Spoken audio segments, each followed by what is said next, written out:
Ma'am, you clearly don't belong here. Security will escort you out immediately. The words sliced through the marble lobby of Manhattan's most prestigious hotel like a blade through silk. The woman speaking wore a crisp white blouse and a smirk that could freeze champagne. Her target? A poised black woman in an impeccable charcoal suit, holding a leather briefcase worth more than most people's monthly salary. What happened next would destroy careers, spark nationwide conversations, and prove that sometimes the most devastating revenge comes wrapped in perfect composure. These black stories of workplace discrimination happen every day across America. But this particular moment would become one of those real-life stories that changes everything. Have you ever been judged by your appearance before anyone knew your qualifications? What this woman did next will restore your faith in justice. 3:07 p.m., the Meridian Grand Hotel, Manhattan. Diana Carter adjusted her Hermes briefcase and checked her Patek Philippe watch. 8 minutes until her quarterly board meeting. 8 minutes to cross a lobby that should have taken 30 seconds. The problem stood directly in her path. Brittany Walsh, the hotel's guest services manager, had planted herself between Diana and the executive elevator bank like a designer-dressed sentinel. Her blonde hair was pulled into a severe bun that matched her expression. "Excuse me," Diana said, her voice carrying the quiet authority of someone accustomed to being heard. "I need to access the executive floors." Brittany's eyes traveled from Diana's shoes to her briefcase, lingering with obvious skepticism. "The executive floors are restricted to registered guests and authorized personnel only." "I understand the policy. Do you?" Brittany's smile was razor-thin. "Because our clientele expects a certain atmosphere. I'm sure you can appreciate that." Around them, the lobby hummed with afternoon activity. Business travelers checked their phones. Tourists snapped photos of the crystal chandeliers. A young woman near the concierge desk had her phone raised, live streaming to her followers. Diana reached into her briefcase and withdrew a platinum card that caught the light like liquid metal. "I believe this should suffice." Brittany barely glanced at the American Express Centurion card before shaking her head. "Anyone can have a credit card. What I need is proof that you belong in this establishment." The words hung in the air like smoke. Diana's expression didn't change, but something shifted in her posture. She pulled out her phone and began recording. "I'm sorry, could you repeat that?" Diana's voice remained perfectly level. "I want to make sure I understand your position correctly." Brittany's cheeks flushed, but she doubled down. "I said this establishment has standards. We cater to a specific demographic, and frankly, you're making our guests uncomfortable." The live streaming woman had moved closer, her phone capturing every word. Her viewer count climbed steadily. 15,000, 20,000, 25,000. Comments flooded the screen. "This is insane. Is this really happening in 2024?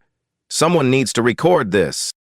But Diana had already thought of that. Her phone was positioned perfectly, capturing Brittany's face and the hotel's distinctive marble columns in the background. "I'd like to speak with your supervisor," Diana said. Brittany straightened her shoulders. "I am the supervisor on duty, and I'm telling you that unless you're a registered guest or have specific business here, you need to leave." "I do have specific business here." "What kind of business?" Diana checked her watch again. 3:10 p.m. 5 minutes. "The kind that requires access to the executive conference room." Brittany laughed, a sound like breaking glass. "The executive conference room? Do you know what that space costs per hour? Do you know the kind of people who use that room?" "I have some idea." "I doubt that." Brittany gestured toward the main entrance. "Look, I'm trying to be polite here, but you're clearly in the wrong place. There's a perfectly nice Holiday Inn 6 blocks south. That might be more suitable." The live stream viewer count hit 50,000. Comments were pouring in so fast they blurred together. Someone had started a hashtag. Hotel discrimination. Diana's phone buzzed with a calendar reminder. Board meeting, conference room A, 3:15 p.m. She dismissed the notification and continued recording. So, to be clear, you're refusing me access to the executive floors because you don't believe I belong here. Is that correct? I'm refusing you access because you haven't provided adequate identification or proof of business. Even though I've shown you my credit card? Anyone can get a credit card. This particular card has a $50,000 0-cent annual fee. Brittany's expression wavered for just a moment. Then she regained her composure. I don't care if it has $1 million fee. Policy is policy.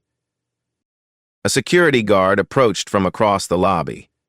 He was tall, broad-shouldered, and looked uncomfortable with whatever conversation he'd been asked to join. "Everything all right here, Ms. Walsh?" he asked. "Marcus, this woman is refusing to leave. She's insisting she has business in the executive conference room, but she won't provide proper identification." Marcus looked between them, clearly wishing he was anywhere else. "Ma'am, if you could just show us some—" Diana reached for her wallet, then paused. Her phone was still recording. The live stream was still running, and somewhere in the hotel's extensive security system, cameras were capturing every moment of this exchange. She had a choice to make. Show her identification now and end this quietly, or let it play out and see exactly how far they were willing to take their assumptions. Her watch read 3:12 p.m. 3 minutes until the most important board meeting of the quarter. 3 minutes until 12 executives would be waiting for her in Conference Room A to discuss the company's expansion plans and diversity initiatives. 3 minutes until she had to make a decision that would change everything. Diana slipped her wallet back into her briefcase without removing her ID. "I'd prefer to speak with the general manager," she said. Brittany's nostrils flared. "The general manager is in meetings all afternoon. Marcus, please escort this woman to the exit." The security guard shifted uncomfortably. "Ma'am, I'm going to have to ask you to come with me. I'm not going anywhere." The lobby had grown quieter. Conversations died as guests became aware of the confrontation unfolding near the executive elevators. Phones appeared in hands like flowers blooming after rain. The live streaming woman had moved even closer. Her viewer count now exceeded 75,000. Comments scrolled by in an endless stream. "This is disgusting. What hotel is this? Someone needs to call the news. Is this real?" A businessman in an expensive suit stopped mid-stride to watch. A couple with shopping bags from high-end boutiques whispered to each other while their teenage daughter recorded with her phone. Diana's expression remained serene, but her hand found her phone again. Not to record this time, but to send a text message. 2. Legal Department. Subject: Urgent. Discrimination. Incident. Message: Document everything. Full investigation required. Civil rights violation in progress. The message sent with a soft chime.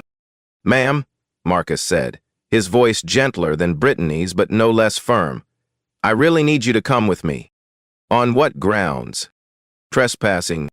I'm standing in a public lobby. It's private property, open to the public for business purposes." Brittany stepped forward. "You're disrupting our guests and creating a scene. That's grounds for removal." Diana gestured to the growing crowd. "I'm standing quietly. They're the ones creating a scene." Another security guard materialized from the direction of the gift shop. This one was younger, with eager eyes and a hand that kept drifting toward his radio. "Problem here?" he asked. "No problem," Diana said before anyone else could speak. "I'm waiting for an elevator." "She's been asked to leave," Brittany snapped, "multiple times. And I've explained that I have business here." The young security guard, his name tag read Trevor, looked to Marcus for guidance. Marcus looked tired. "Ma'am, what kind of business?" "A board meeting." Trevor laughed before he could stop himself. A board meeting? Here? Conference room A, 15th floor. The laughter died. Trevor's eyes darted to Brittany, who had gone very still. That's, Trevor started, then stopped. That's what? Diana asked. That's the Carter Hospitality Suite, he finished quietly. Brittany shot him a look that could have melted steel. It doesn't matter what suite it is, she doesn't have authorization. But something had changed in the dynamic. Trevor was studying Diana's face with new interest. Marcus had taken a small step back. Diana's phone buzzed again. This time it was a call. "Excuse me," she said, answering. "Diana Carter." The name hung in the air like a dropped glass, waiting to shatter. Brittany's face went through several color changes, pink, to red, to white, to green. "Yes, I'm running a few minutes late," Diana continued into the phone. "There's been a minor issue in the lobby." "No, nothing that can't be resolved. I'll be up shortly." She ended the call and looked expectantly at the three people surrounding her. Trevor was backing away slowly, as if distance might protect him from whatever was about to happen. Marcus was staring at Diana with dawning recognition. Brittany was frozen, her mouth slightly open, her face the color of old newspaper. "Now then," Diana said pleasantly, "about that elevator access." The live stream had reached 100,000 viewers. Someone had identified the hotel and started calling the main number. The hashtag, hotel discrimination, was trending in 3 states. A guest services associate hurried over from the front desk, her face flushed with exertion and panic. "Mrs. Walsh," she whispered urgently, "there's been a mistake, a big mistake." "Not now, Sarah." "But Ms. Walsh, the calls won't stop. People are saying we're discriminating against." "I said, not now." Sarah retreated, but not far. She hovered at the edge of the group, her eyes darting between Diana and her phone, which was lighting up with notifications. Diana checked her watch. 3:14 p.m. "I have 1 minute to make my meeting," she said. "Are you going to let me pass, or shall I explain to the board why their quarterly review is delayed?"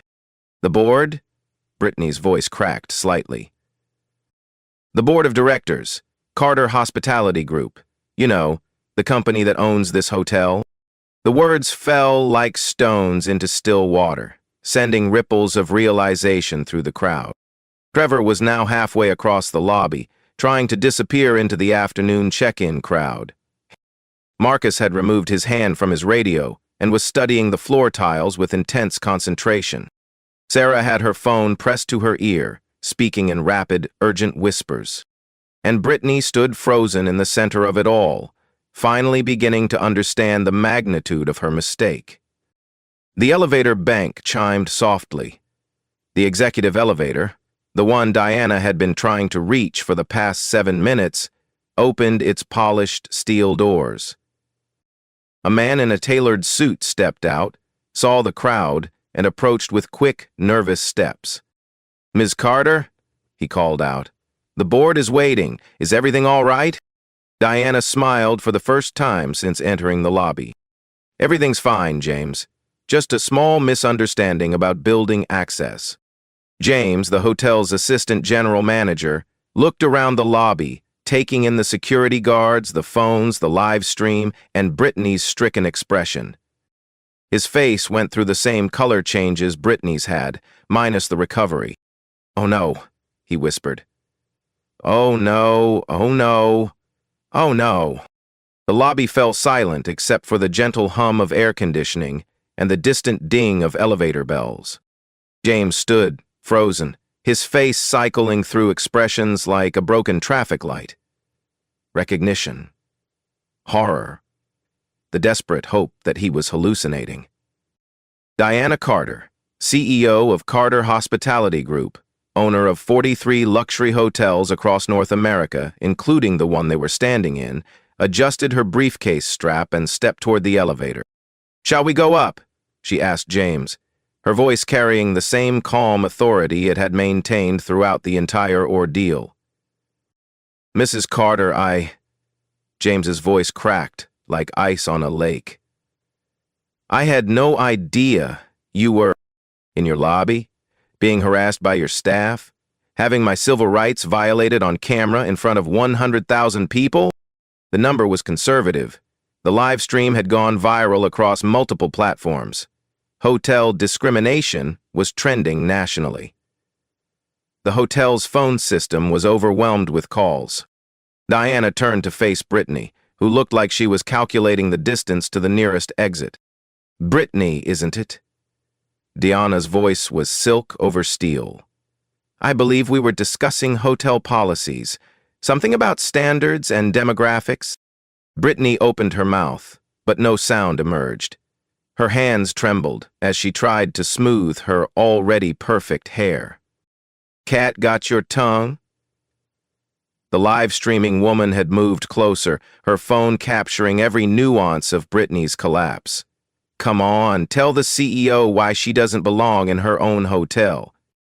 I didn't know, Brittany finally managed. You didn't know what? That I was the CEO? Or that discrimination is illegal, regardless of who you're discriminating against? Diana's phone buzzed with a text from her legal department.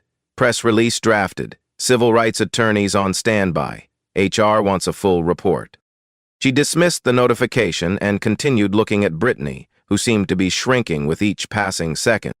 Here's what you did know, Diana said, her voice never rising above conversational level. You knew I was a black woman in an expensive suit with a $50,000 credit card, asking for elevator access. You knew I was polite, well-dressed, and clearly belonged in a business environment. But you decided that none of that mattered because of what I looked like. The crowd had grown. Hotel guests lined the mezzanine level, looking down at the scene unfolding below. Staff members peered out from behind reception desks and concierge stations. Marcus, the older security guard, had his radio in his hand but seemed afraid to use it. Trevor had disappeared entirely, probably into the staff break room where he was updating his resume.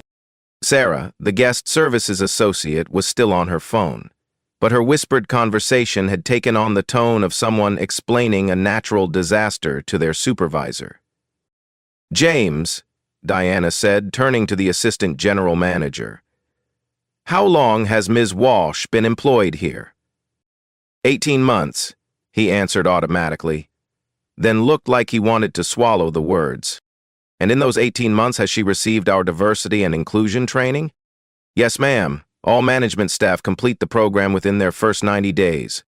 Excellent. So she was fully aware of company policy regarding discrimination. James nodded miserably. And she was aware of the legal implications of denying service based on race? Another nod. Perfect. Deanna's smile was sharp enough to cut diamonds. That establishes knowledge and intent. My attorneys will be pleased. Brittany found her voice. Miss Carter, I want to apologize. I made a terrible mistake. If I could just... Oh, you're going to apologize. But not to me. Diana gestured toward the phone still recording, the live stream still broadcasting, the crowd still watching. You're going to apologize to them, to the 200,000 people who watched you demonstrate exactly why this industry still needs civil rights legislation. To every black woman who's ever been made to feel like she doesn't belong somewhere she has every right to be. Brittany's face crumpled. Please, I need this job. I have student loans, rent. You should have thought of that before you decided to play racial gatekeeper in my lobby. Deanna's phone rang. She glanced at the screen. It was her board chair, probably wondering where she was. Excuse me, she said, answering. Harold? Yes, I'm downstairs. No, we're going to need to adjust the agenda. We have a personnel issue that requires immediate attention. She paused, listening. Yes, it's being live-streamed. No, I couldn't have planned better publicity for our diversity initiatives if I'd tried. We'll discuss it upstairs. She ended the call and looked around the lobby one more time. The crowd had tripled in size. Hotel guests were recording their own videos, adding their commentary to the growing online conversation. A news van pulled up outside, its satellite dish already extending toward the sky. "James, I need you to do something for me," Diana said. "Anything, Ms. Carter." "I need you to preserve all security footage from the past hour. Every camera angle, every timestamp. Our legal department will want copies." "Yes, ma'am." "And I need you to compile a list of every employee who witnessed this incident and failed to intervene." James's face went even paler. "Ma'am, I'm not sure." "I'm not asking for opinions, James. I'm giving instructions." She turned to Marcus, who straightened unconsciously. "Marcus, you showed more professionalism than your colleague, but you still attempted to remove a customer based solely on another employee's biased assessment." "That's going in my report." Marcus nodded stiffly. "Understood, ma'am." "Good. Now, I believe I have a board meeting to attend." Diana walked toward the elevator, her heels clicking against the marble floor with the rhythm of inevitability. As the elevator doors began to close, she looked out at the lobby one final time. Brittany was crying openly now, surrounded by phones and cameras and the wreckage of her career. James was speaking rapidly into his radio, probably alerting the general manager that his afternoon was about to get much worse. And somewhere in the crowd, a dozen people were already writing the social media posts that would turn this incident into a case study taught in business schools across the country. The elevator doors closed with a soft whisper. But Diana's work was just beginning. The 15th floor of the Meridian Grand housed the Executive Conference Suite, a masterpiece of glass and steel that offered panoramic views of Manhattan's skyline. On any other day, the room would have buzzed with discussion of quarterly profits and expansion strategies. Today, it hummed with the tension of impending corporate crisis. 12 board members sat around the polished mahogany table, their faces reflecting various degrees of concern, curiosity, and barely contained panic. Harold Westbrook, the board chair, had his phone pressed to his ear, speaking in the clipped tones of someone managing a public relations nightmare in real time. "Yes, I understand it's viral," he was saying. "What I need to know is our liability exposure." "Legal says what?" Christ. Diana entered the room at exactly 3:22 p.m., 7 minutes late by her standards, which meant the situation downstairs had been exactly as serious as it appeared. "Harold," she said, taking her seat at the head of the table, "I assume you've been briefed on this afternoon's events?" Harold ended his call and set his phone down with the care of someone handling unstable explosives. "Diana, please, tell me there's some context we're missing here." "There is, but not the kind that helps us." She activated the room's presentation system with a gesture. The wall-mounting screens came to life, displaying real-time social media analytics that painted a picture of viral infamy. Hotel discrimination, 2.3 million mentions in the past hour. Sentiment analysis, 89% negative toward Meridian. Grand stock price, down 4.2% in after-hams trading. Trending, related terms, boycott, lawsuit, racism, CEO.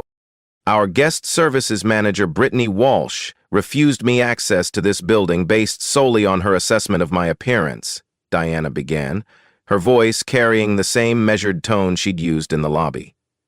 She explicitly stated that I didn't belong here, suggested I try a Holiday Inn instead, and had security attempt to remove me. Board member Patricia Chen raised her hand slightly. "Diana, surely there was some misunderstanding." "Patricia, there were no misunderstandings. There were civil rights violations, recorded on multiple devices, witnessed by hundreds of people, and broadcast live to over 200,000 viewers." She clicked to the next slide, which showed a breakdown of legal exposure. "Our attorneys have identified 14 separate causes of action under federal civil rights law: the Civil Rights Act of 1964, the Civil Rights Act of 1968, New York State Human Rights Law, and New York City Human Rights Law. The room fell silent except for the whispered curse from Harold.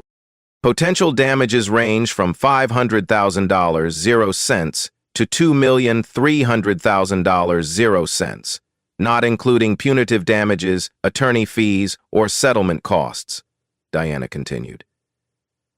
That's assuming we can keep this out of federal court. Board member Marcus Sullivan, not to be confused with the security guard downstairs, leaned forward. What are our options for damage control? Limited. Diana clicked to the next slide. The incident was live-streamed by multiple parties. Traditional crisis management strategies are ineffective when the evidence is already public and permanent. The screens now displayed a cascade of social media posts, news articles, and commentary pieces that had appeared in the past hour. Hotel discrimination was trending, alongside Carter Hospitality and CEO. CNN picked up the story 18 minutes ago, Diana noted. Fox Business ran a segment 12 minutes ago. The Wall Street Journal has a reporter in our lobby right now. Harold rubbed his temples. What's our exposure beyond this property? System-wide reputation damage. Our Meridian brand operates in 43 locations. Early social media analysis suggests calls for boycotts across all properties. She clicked again. The next slide showed preliminary financial projections that made several board members wince. Conservative estimates suggest a 15–20% decline in bookings over the next quarter if we handle this poorly. That translates to approximately $47 million, 0 cents in lost revenue. And if we handle it well? Asked Patricia. If we handle it perfectly, we might limit the damage to 8–10%. But perfectly requires immediate, decisive action that demonstrates genuine commitment to change, not just damage control. The presentation shifted to show a detailed timeline of the incident, synchronized with social media engagement metrics. The discrimination occurred over a 7-minute period, Diana explained. During that time, our employee doubled down on her position despite multiple opportunities to reconsider. She demonstrated knowledge of company policy, willful violation of civil rights law, and deliberate humiliation of a customer. Board member David Kim spoke up. What about the other employees involved? Assistant General Manager James Morrison showed appropriate concern once he understood the situation, but his response was reactive rather than proactive. Security guard Marcus Thompson demonstrated some professionalism but still participated in the attempted removal. Security guard Trevor Mills fled the scene entirely. Diana paused the presentation on a slide titled Personnel Actions. Brittany Walsh will be terminated for cause, effective immediately. Her actions constitute gross misconduct under Section 7.3 of the Employee Handbook, willful violation of company diversity policy, and potential criminal civil rights violations. She's already been fired? Harold asked. She will be, as soon as this meeting concludes. I wanted board approval before taking action that might affect our legal position. What about the others? James Morrison will receive additional training and a formal reprimand. His file will reflect this incident, but termination isn't warranted based on his conduct. Marcus Thompson will undergo mandatory bias training and performance review. Trevor Mills will be terminated for abandoning his post during a security incident. Diana clicked to the final slide. Systemic response. But personnel actions alone won't address the underlying issues this incident has exposed.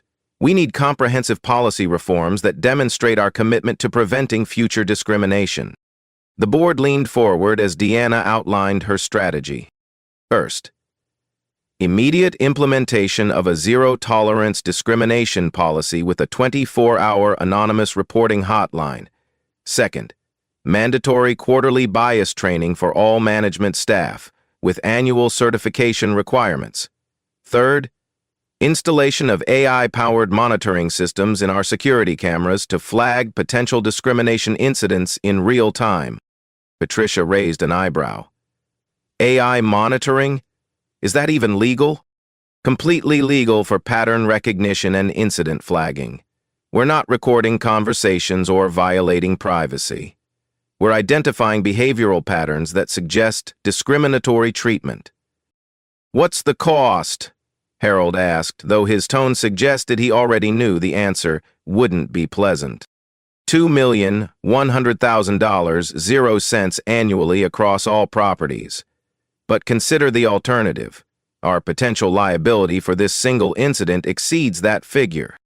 Diana stood and walked to the window, looking down at the crowd of reporters and protesters that had gathered on the sidewalk below.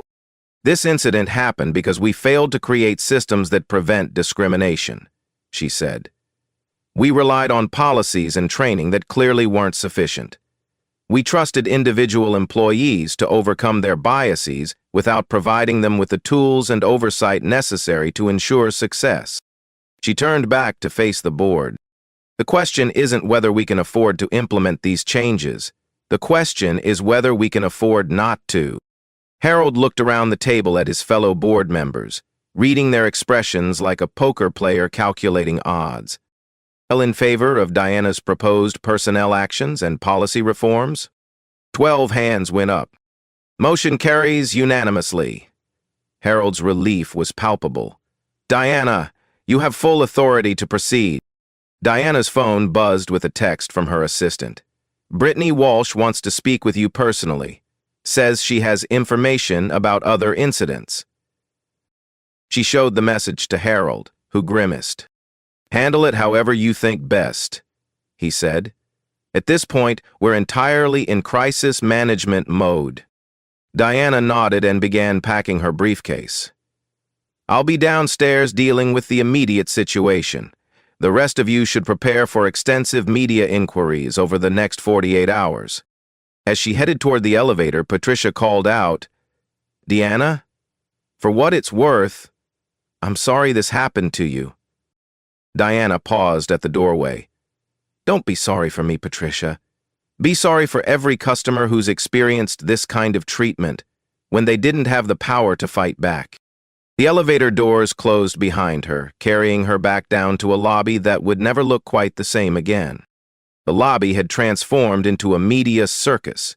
News crews lined the sidewalk outside while reporters interviewed guests, employees, and anyone willing to share their thoughts on camera. The hashtag Hotel Discrimination now had 4.7 million mentions across all platforms. Diana stepped out of the elevator to find James Morrison waiting for her, his face the color of fresh concrete. Ms. Carter, I prepared the termination paperwork for Ms. Walsh, he said, holding out a folder with trembling hands. She's requested a meeting with you before security escorts her out. Where is she now? Employee break room, under supervision. Deanna nodded. And the media situation? Our public relations firm is here. They're recommending a press conference within the hour. Good. Have them prepare a statement, but I'll review it before anything goes public.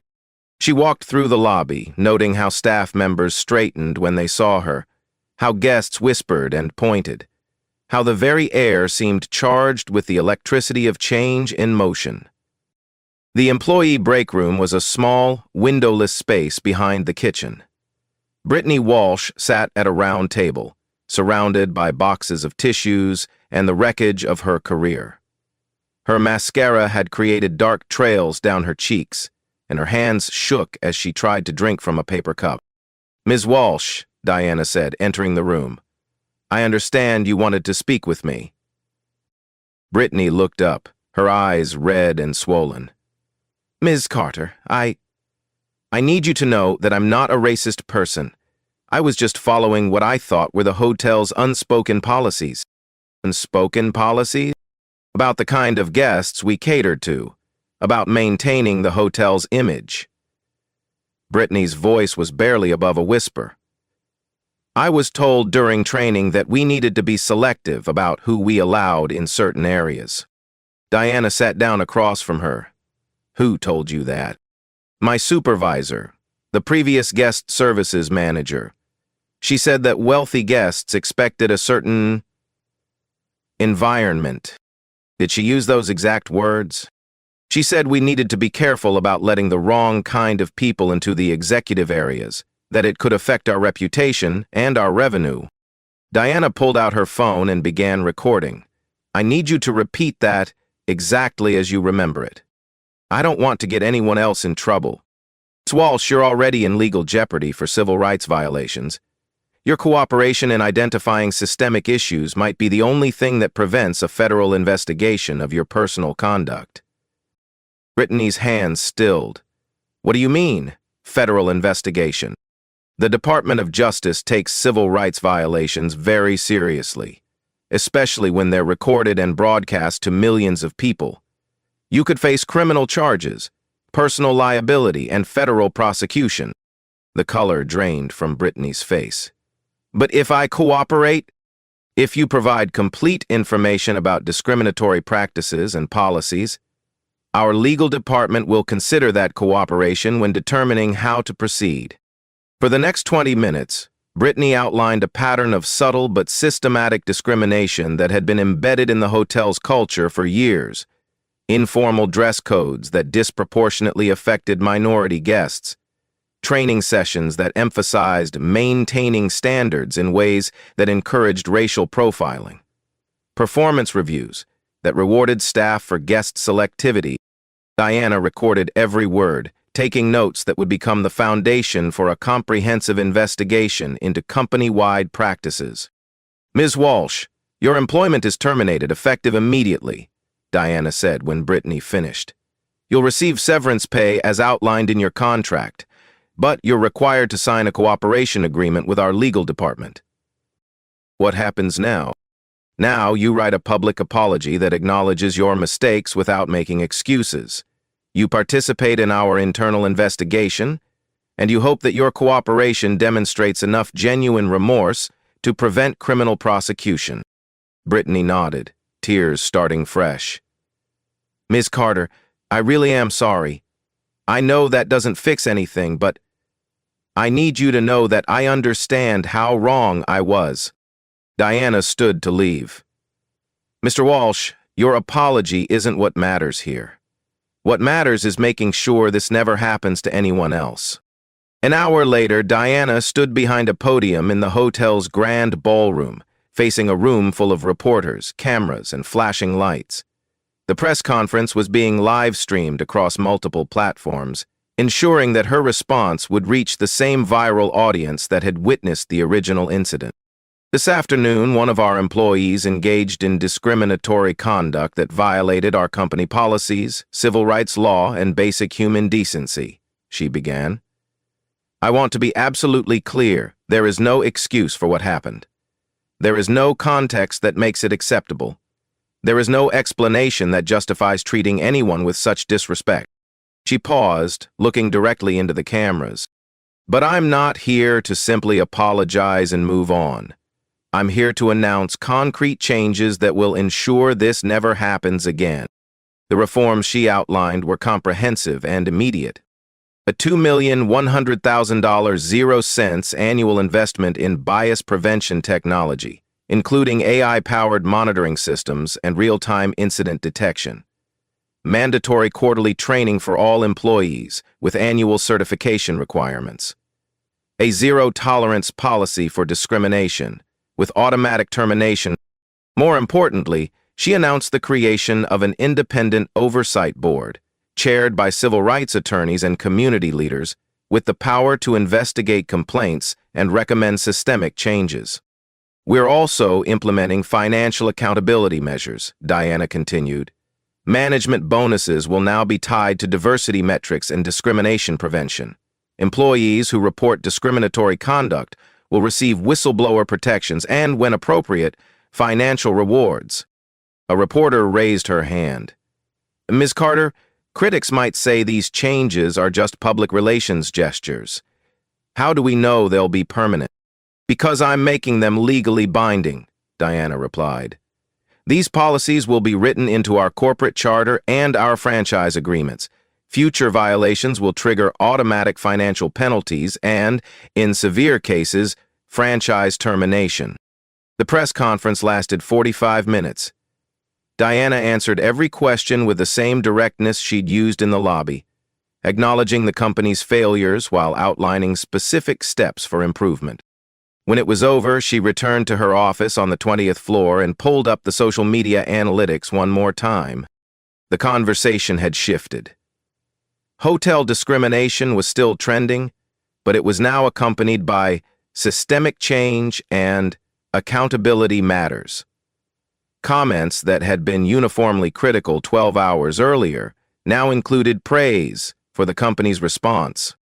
More importantly, other hospitality companies were already announcing their own policy reviews and diversity initiatives, trying to get ahead of similar incidents at their properties. Diana's phone rang. It was her daughter, calling from her college dorm room. "Mom, I saw the news. Are you okay?" "I'm fine, sweetheart. Actually, I'm better than fine. The whole thing looked awful. I can't believe someone treated you like that." Diana looked out her window at the city lights beginning to twinkle in the evening darkness. Somewhere out there, other people were facing discrimination. Other employees were making biased decisions. Other systems were failing to protect civil rights. But not here. Not anymore. "Sometimes awful things happen for important reasons," she told her daughter. "Sometimes they happen so we can fix what's broken." 6 months later, the Meridian Grand Hotel had become an unlikely symbol of corporate accountability and systematic change. The lobby that had once been the site of viral discrimination now hosted diversity training seminars for hospitality industry leaders from across the country. Diana Carter stood at the same spot where Brittany Walsh had tried to deny her access, now addressing a conference room full of executives who had come to learn from her company's transformation. "The technology we've implemented has prevented 47 potential discrimination incidents across our hotel chain," she reported to the assembled crowd. "Our AI monitoring system flags concerning behavior patterns and alerts management within 30 seconds. The numbers were impressive. Guest satisfaction scores had increased by 23% across all properties. Employee retention was up 18%. Most importantly, discrimination complaints had dropped to 0. But technology alone isn't the solution," Diana continued. "Cultural change requires sustained commitment at every level of leadership." The reforms had spread far beyond Carter Hospitality Group.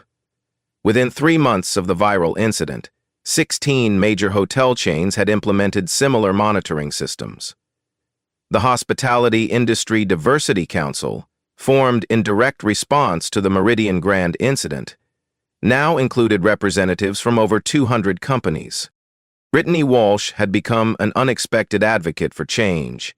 Her public apology video, viewed over 10 million times, included a detailed explanation of how unconscious bias training had helped her recognize her mistakes. She now worked for a nonprofit organization focused on bias prevention in customer service industries. "I was never taught to see my own prejudices," she said in a follow-up interview 6 months later. "The incident at the Meridian Grand was horrible, but it forced me to confront who I really was and who I wanted to become." The financial impact had been significant, but ultimately positive.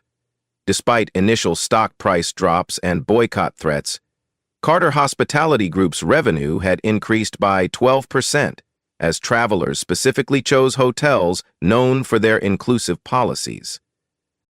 Harvard Business School now used the Meridian Grand incident as a case study in crisis management and systematic reform. Students analyzed how Diana's measured response had transformed a potential corporate disaster into a catalyst for industry-wide change. The key lesson, according to Professor Sarah Chen's business ethics course, is that true leadership requires the courage to address systemic problems rather than individual symptoms. The live stream that started it all had been archived by the Smithsonian's National Museum of African American History and Culture as an example of how social media could drive civil rights progress in the digital age. These touching stories of transformation remind us that real-life stories of discrimination, while painful, can become powerful catalysts for justice. Black stories like Diana's demonstrate that, strategic thinking, and systematic change create more lasting impact than anger or revenge. Diana's approach had proved that the most effective response to prejudice wasn't emotional retaliation, but intelligent restructuring of the systems that allowed discrimination to flourish. Power isn't about punishment, she often said in her speaking engagements. It's about creating environments where everyone can thrive. The viral moment that could have destroyed careers and damaged reputations had instead spawned life stories of growth, learning, and genuine progress. Now it's your turn to make a difference.